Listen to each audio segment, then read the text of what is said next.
Pittsburgh's award-winning news station. This is NewsCenter 11, the 11 o'clock report. Good evening. I'm Phil Dawson, and tonight the 1,100 children who go to school in the South Fayette School District are being told not to report for classes tomorrow. For the second time this year, the South Fayette teachers have decided to go out on strike. Tonight, members of the South Fayette PTA and the school board president met in a last-ditch effort to solve the labor problem. Last night, they had a similar meeting with the teachers' union president. But despite those efforts at mediation, the teachers say they will definitely be on the picket line tomorrow. How sure are we? We're going. There's no question about it. The 72 teachers in South Fayette already were on strike for 6 weeks this year. They went back to class with a tentative agreement in October. But now the teachers are again unsatisfied. They say the district has violated the spirit of the agreement by not including first-year teachers in the negotiated pay raise.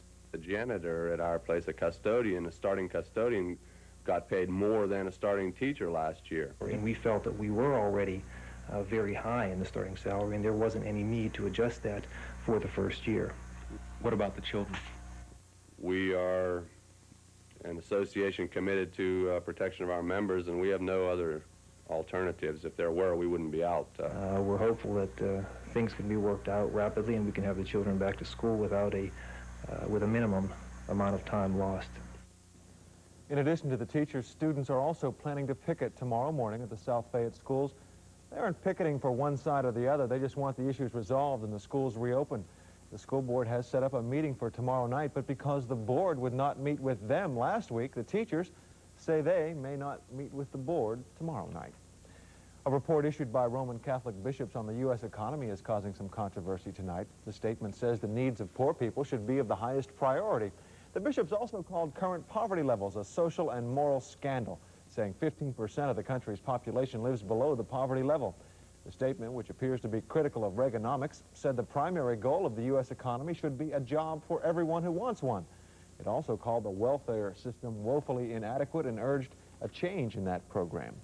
One minister who would probably agree with the bishop's report is Lutheran minister Douglas Roth. His involvement on behalf of the unemployed has caused controversy and earned him a 90-day jail sentence.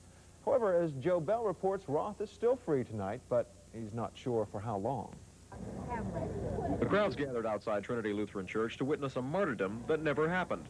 The Lutheran Synod sent a substitute minister to replace Reverend Douglas Roth. He was turned away at the door, and not a single law officer was in sight to enforce a court order to throw Roth out of his church. On Friday, Sheriff Eugene Kuhn refused to break into the church to arrest Roth for contempt of court. Roth now says he'll keep living in the church with doors wide open, inviting Kuhn in. I have done this to demonstrate that I am called to be the pastor of this congregation. Roth says this isn't a fight about him, but about the Bible and its commands to help the poor in his area. But nearly 100 people have left his congregation because of his labor activism. Some returned today hoping he was gone, only to run into Roth supporters on the sidewalk. That man has God on his side, believe me. I got it. On your side. I got it. God on his side. Not the God I know. Actually, most of the people at today's service were recruited from other churches. Some weren't even Lutheran. Roth says that's not important, only that they support his battle to get more federal aid for the unemployed, and a meeting with executives from big corporations he condemns for taking away jobs and hurting his people. These people are being literally destroyed by the corporate evil that is around us. We're right on the edge of gaining some major help here for these people. So Reverend Roth got the attention he wanted. Will it help the unemployed? That's highly questionable right now. But Reverend Roth did help himself. He has a congregation now, even if he had to go outside the area to patch one together. In Clairton, Joe Bell, Channel 11 News. Thousands of people spent this Veterans Day standing in the rain at a ceremony to honor Vietnam veterans in Washington, D.C. President Reagan was on hand to accept the addition of a statue to the Vietnam Memorial. Now we can say to you, and say as a nation, thank you for your courage. Thank you for being patient with your countrymen.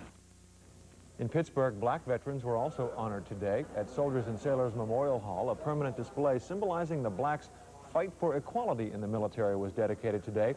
Black veterans gathered to dedicate the memorial and remember the black man's role in American military history. And in Britain, security was very tight as Queen Elizabeth and her family attended ceremonies to honor Britain's war dead. Even the wreaths to be laid on the monument were checked for explosives. Police were afraid IRA terrorists might make an attempt on the Queen's life. Heavy traffic is blamed for an 8-car pileup on the Parkway East tonight. The chain reaction collision occurred on the inbound side near the Squirrel Hill tunnels. It happened about 7 o'clock. Traffic was backed up for miles, and it took nearly an hour and a half to clear all that wreckage. A 14-year-old little girl was taken to Children's Hospital, but she only had minor injuries. And we could have some other fender benders or whatnot tonight if the weather gets too cold. It's expected to go down quite a bit, is it not? Yeah, 31 degrees for an overnight low tonight. Some snow flurries around. I don't think we'll have any problems because of the snow, but the roads will be wet, and of course you could have those skidding accidents, and we'll have details on the forecast for you coming up.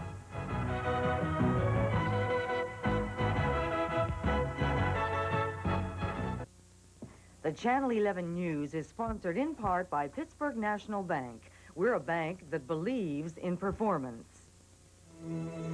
It is a place to explore the mysteries of nature and the nature of man. A place to marvel at the genius of Monet, Van Gogh, Cassatt, Carnegie Institute, a tribute to man's innate desire to know his world and himself. From the artifacts of man's survival to the survival of man's art, Carnegie Institute is one great performance. Pittsburgh National. We're a bank that believes in performance. Who makes La Machine that slices and dices so nice? Who makes La Machine the one you need to knead the dough? Who makes La Machine that grates so great? Who makes Polyperk, the most popular percolator in America? There's no question, we're the answer. Regal and Mullinex Regal. We're making things better for you. Quiet, man. Push down.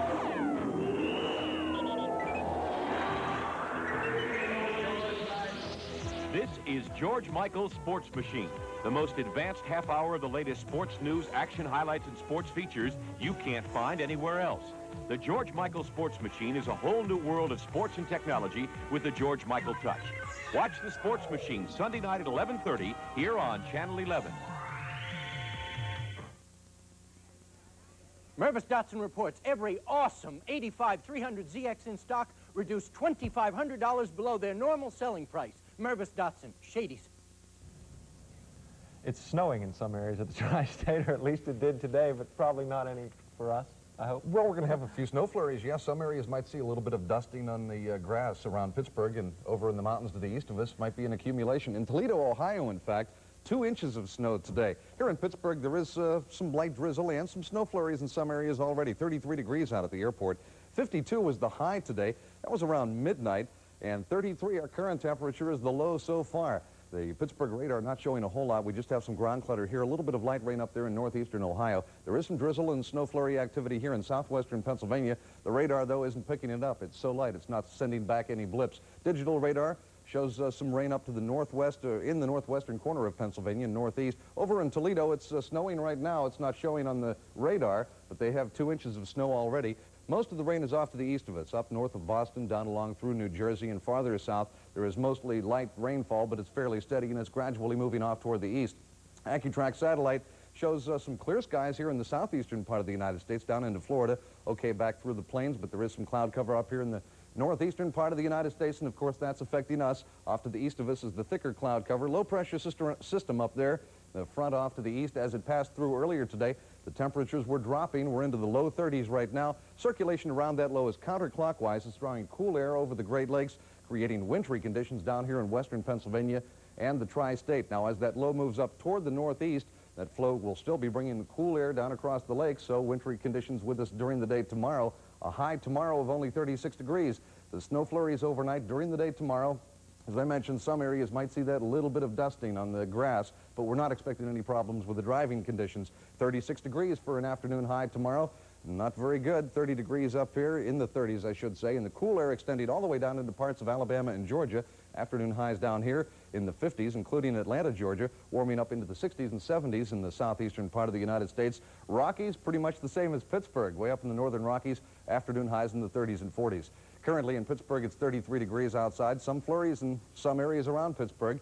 Winds west at 14, humidity 89%, and the barometer rising now, 29.93, latest reading. So the drizzle overnight changing over to flurries. It's already changed over in some areas. Cold, too, with an overnight low of about 31 degrees. Tomorrow, a dreary day, I'm afraid. Cloudy skies, some flurries, maybe some snow showers. High tomorrow, 36, and the low tomorrow night near 28. Here's the 5-day forecast. Flurries overnight tonight with that low of 31. High tomorrow, only 36, and more flurries. Starting to clear out a bit on Tuesday, variably cloudy skies, 42. Warming up on Wednesday to 48 degrees with partly sunny skies. Partly cloudy on Thursday with a high of 52. Warming up even more on Thursday. We are expecting more precipitation in the form of rain toward the end of the week. Nice if you have those pictures of flowers under the nice? snow flurry forecast. Didn't fool you, though, did it? Thanks, PJ. Still ahead, a well-known child actor recovers from a transplant operation, and some well-known dolls create a stampede at a local store.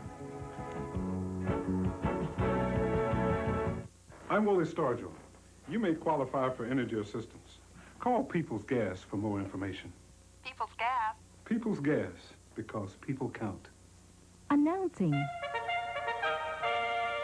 Buick Front Wheel 5 is now 6. You must meet her. Our latest addition, Somerset Regal. She's a charmer.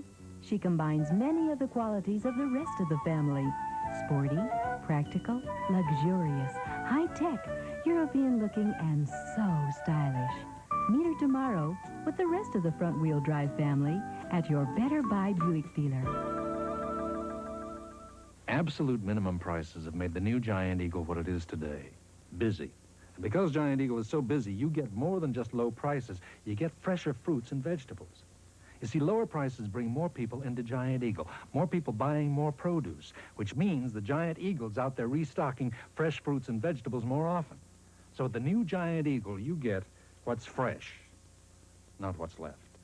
The new Giant Eagle. They'll change the way you shop for food. I, Dr. Frankenstuff, have tunneled deep into juicy Hormel flanks and stuffed them with rich Hormel chili. Take a bite. New Frankenstuff from Hormel. 2-year-old Kelly Cochran has returned to the operating room tonight for exploratory surgery.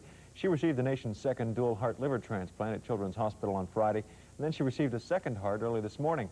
She's in critical condition tonight. Doctors aren't saying what they're looking for during tonight's exploratory operation. This weekend, doctors at the Loma Linda Medical Center say baby Faye showed some signs she was rejecting the baboon heart that's been keeping her alive, but she has responded to medication and shows no sign of the rejection now. A hospital spokesman says if she does reject the organ, she may be given another baboon heart. 16-year-old Gary Coleman, the star of Diff'rent Strokes, is doing fine after receiving his second kidney transplant yesterday. After 10 days in the hospital and a few weeks of recuperation at home, Gary's publicist says he'll be back on the set. And remember the scramble to get a Cabbage Patch doll last Christmas? Well, that craze is back, and 500 early Christmas shoppers waited for 200 dolls at Doll Campers this morning. Oh, look at how cute she is. Have you got your pacifier? You got the pacifier, you want it? What are you talking? Well, as you can see, the long wait paid off for some. And if you're ready to start the holiday season, as those people evidently are, don't miss Light Up Night. Starting at 6 tomorrow evening, department stores will be unveiling their holiday decorations. There'll also be a fireworks display. That'll start at 8 o'clock. Channel 11 will, of course, be there to bring you all the beauty of the evening. That's our late report. Join Dick Brooker tomorrow at noon for all the latest news from here and around the world. Sports Week is next. We'll see you. Good night.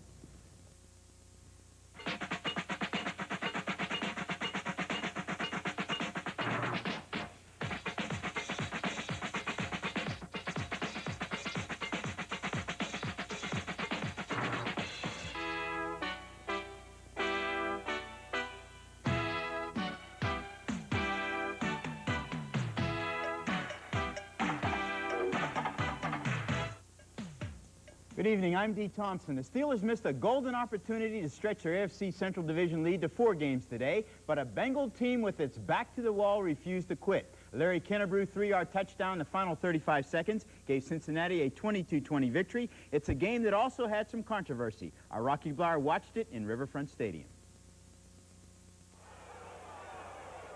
The first play from scrimmage might have given an indication of the type of game this was to be, because a penalty for a personal foul was immediately called on both teams. Another indication was Jim Breach's 21-yard field goal, ending the Bengals' first possession, which also ended the Steelers' 8-game streak and not allowing an opponent to score in the first quarter. It was to be a game of big plays, no plays, and unusual plays, like Lewis Breeden's 70-yard interception return that went nowhere except for a touchback, giving the Steelers the ball once again on the 20-yard line. But more importantly, it was a game the Steelers should have won. With 15 minutes more possession time in the first half than the home team had, the best the Steelers could do was 2 field goals by Gary Anderson of 47 and 21 yards, and a 1-yard plunge by Mark Malone to take a 13-3 halftime lead. We didn't move the ball sustained drives early on in the first half, and we had a couple big plays and got back in the lead, and then they started coming after us some more. But the second half was to be the story here. Kenny Anderson wasted no time in the third quarter. Receptions by tight end Rodney Holman for 26 yards and 16 yards respectively set up a James Brooks 24-yard counter pitch that closed the gap at 13-9. The score stayed that way when Steve Kreider fumbled the ball in the extra point, but he didn't fumble it when Jim Breach connected on a 42-yard, cutting the Steelers' lead to 1, nor on a 28-yarder that gave them a 15-13 lead. The only good thing that happened to the Steelers in the third quarter was this 12-yard reception by John Stallworth, pushing him over the 1,000-yard mark to be the first Steeler to reach that plateau 3 times in his career. I feel okay about it, Rock. My feelings about that, as you well know, is that you put the team first, and today was a loss for us, into a streak that we thought had going. I think offensively we played well. Played well enough to win ball game. But it was not to stay that way for long. In the fourth period, the Steelers go on top once again on this Lewis Lips reverse, good for 36 yards and a 20-15 edge. Then it becomes shades of Indianapolis. With the 1st and 25 on their own 31-yard line, Turk Schonert hits James Brooks with a swing pass, and then he gets hit by Donnie Shell. Fumbles the ball, or did he? The referees say no. Yeah, I thought he had possession, Rock. I was about 15 yards deep. I saw the ball thrown. I saw him catch it and make stuff with it. And I came up and made the hit. And I tackled him. I didn't know the ball came loose until I raised my head up and I saw the ball bouncing back forward. But they called it incomplete pass. With another chance, the Bengals make the most of it. 2 passes by Collingsworth, one for 23 yards, and this one for 17 yards, got them to the Steelers' 20. But in the end, the game belonged to Larry Kinnebrew. He battled for the final 3 yards, which gave them the lead and the 22-20 victory. Steelers could have virtually wrapped up the division here at Cincinnati, but now they made things tougher for themselves. As always in a classic battle, it came down to the closing seconds. And unfortunately this time, the Steelers were on the short end. At Riverfront Stadium, this is Rocky Blair for Sportsweek. The Steelers' next opponent, the New Orleans Saints, barely got by the Falcons today. We'll have all the NFL scores and the highlights next on Sportsweek.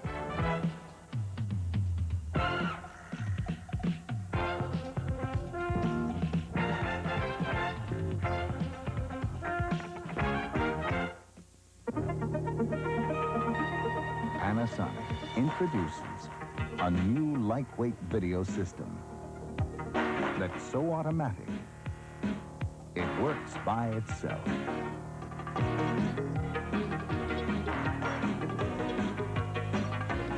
The Panasonic video camera focuses by itself, adjusts for changing light by itself, even works in extreme low light all by itself.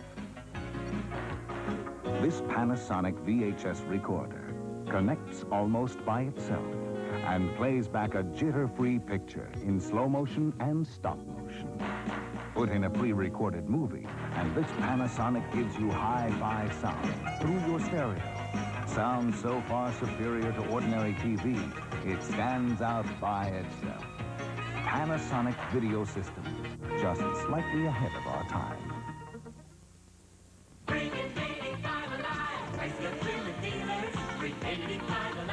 We've got a new 85 for you. Plymouth Reliant Super K, the best 6-passenger car value.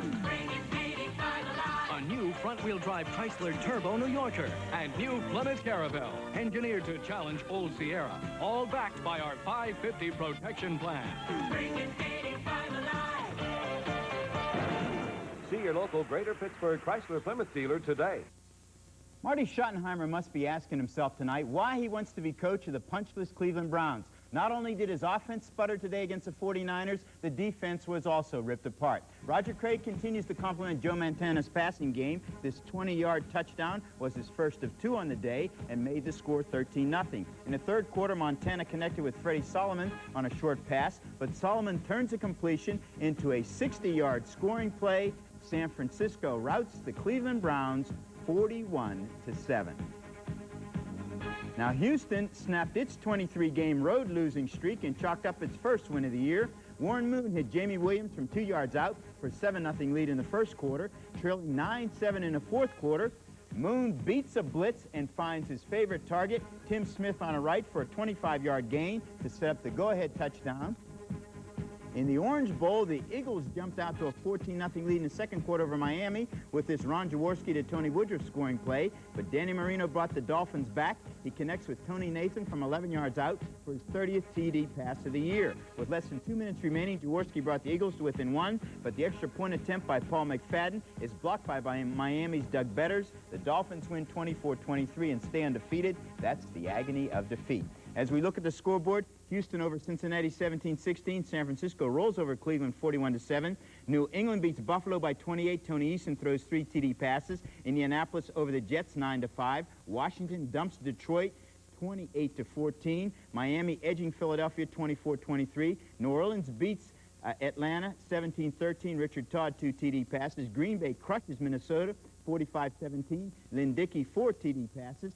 Dallas beat St. Louis 24-17. Tampa Bay upset the Giants 20-17. Denver squeaks past San Diego 16-13. And the Rams beat Chicago 29-13. Dickerson 149 yards rushing.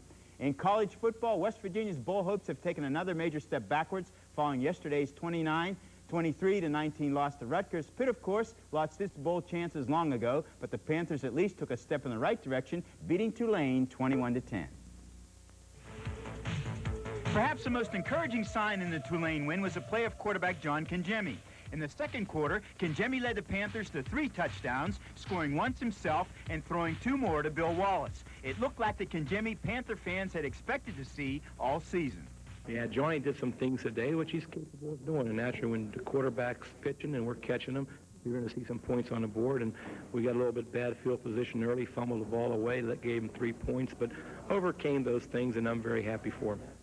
Kangemi's been plagued with injuries throughout the season, almost literally from head to toe. Everything from a concussion to an ankle injury. Even now, he's not 100% healthy. I won't be healed till after the season because the stress fracture now is starting to heal and it's forming calcium deposits on the bottom, and it's really, getting hard to loosen up now. So it'll take time in the off season, but I've been playing with it ever since camp, so why stop now? But even with a near-healthy Kangemi, the Panthers failed to deliver much offense in the second half, and Fazio is still concerned if his Panthers can deliver the knockout punch. Meanwhile, West Virginia coach Don Nehlen is wondering how the Mountaineers will answer the opening bell in their season finale at Temple this week. For the second week in a row, the Mountaineers came out flat and lost for the second week in a row to a team they were favored to beat. Yesterday, Rutgers jumped out to a 20-3 lead in the second quarter, which West Virginia never recovered from. WVU needs a win at Temple to finish the season at 8-3. Penn State had the week off to get ready for this week's game against Notre Dame. You can watch that game here on Channel 11 beginning at noon Saturday. Pitt and Penn State close out the season the following week at Penn State. The Spirit and Penguins each had a new player in the lineup last night, and each responded with a pair of goals, but the team results were reversed. The Spirit beat the Kansas City Comets in a 10-6 explosion at the Civic Arena. The game featured the return of Stan Terlecki in a Spirit uniform. Terlecki, number 13, responded with 2 goals and 2 assists. Meanwhile, the Penguins were losing to the Islanders on Long Island, but the good news there is the play of recently acquired center John Chabot. Chabot, number 9, came to the Pens Friday in a trade that sent Ron Flockhart to Montreal. The Pens wanted Chabot mainly for his defensive abilities, but he scored 2 goals in his Penguins debut. An NHL score you might be interested in from tonight's action: Philadelphia beat Edmonton 7-5. That breaks the Oilers' 15-game unbeaten streak. Next on Sportsweek, a preview of this week's WPIL football playoffs.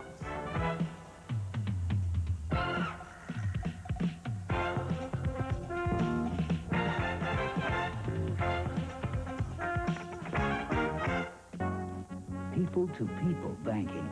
That's Landmark Savings. People serving people with auto loans, education loans, and all kinds of personal loans, with savings and checking accounts. It's help with mortgage and retirement plans. It's all banking services with an accent on people. Our people doing their very best for the people they serve every day. Landmark Savings Association, people-to-people banking.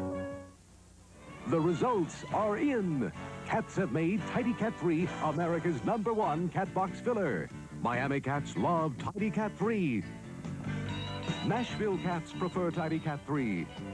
Dallas cats prefer Tidy Cat 3 because it controls odors 3 ways. It absorbs, deodorizes, and leaves a clean, fresh scent. That's why no brand sells better than Tidy Cat 3 from Lowe's, America's #1 cat box filler. Announcing. Buick Front Wheel 5 is now 6. You must meet her. Our latest edition, Somerset Regal. She's a charmer.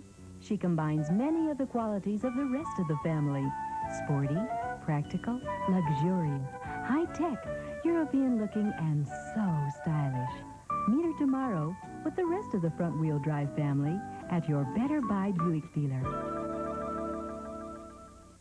The WPIAL football championships continue this week with the semifinals Friday and Saturday. One of the more interesting matchups figures to be in Class AAA, where Fox Chapel meets Accu-Weather. Both schools boast 10-1 records, and both have outstanding running backs. For Fox Chapel, it's number 41, Chris Thorpe. Thorpe has rushed for more than 1,600 yards and scored a WPIL leading 25 touchdowns. He's one of the most sought-after players in the area. But Accu-Weather counters with number 27, Raphael Abercrombie. The 5'6", 180-pound Abercrombie is the leading rusher in the WPIL this year and one of the few players in the area to rush for more than 4,000 yards in a career. Now, here are the matchups for this week's play. In Quad A, Bethel Park against Mount Lebanon, Gateway against Newcastle. In AAA, Accu-Weather and Fox Chapel, Franklin Regional against Mount Pleasant. In AA, Freeport and Riverside, Beaver Falls against Jeanette. In Class A, Northgate and Duquesne and Rochester against Slippery Rock. Well, that's our show for tonight. For Rocky Blyer, Sam Nova, and the entire Sportsweek staff, I'm Dee Thompson. Good night and have a good week.